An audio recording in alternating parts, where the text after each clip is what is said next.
Turkish defence equipment is cheaper to buy than American-made equivalents, and it's been proved in combat in numerous operations against Kurdish insurgents along the Iraqi border. Turkey is now developing new tanks and helicopters, and many foreign governments have put in orders for them. Turkey's total revenue from arms exports topped $1.2 billion last year. There are now about 100 firms manufacturing defence equipment in Turkey, including Megateknik, which makes cables and harnesses for use on helicopters and tanks. We expand 20%. For this year also we are waiting 20 and 30%, but we are planning up to $20 million to export in 5 years. But what about the customers? Bahrain has a large order to buy Turkish-made armoured cars. But during the Arab Spring, 2 years back, Bahrain used armed force extensively to quell unrest amongst its civilian population. It raises the question of how careful the Turkish government is about who's allowed to buy weapons made in its country.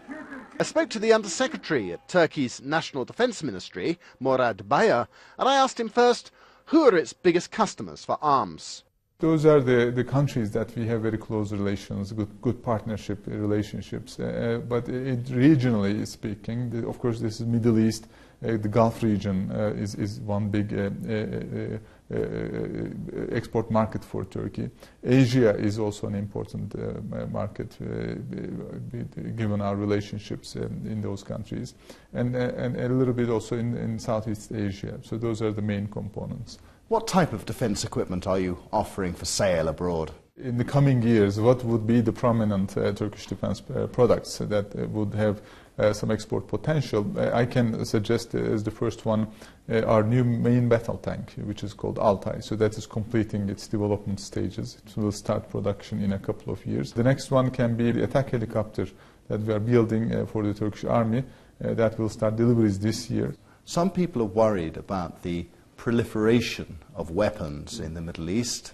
The last thing that the Middle East needs is more weapons.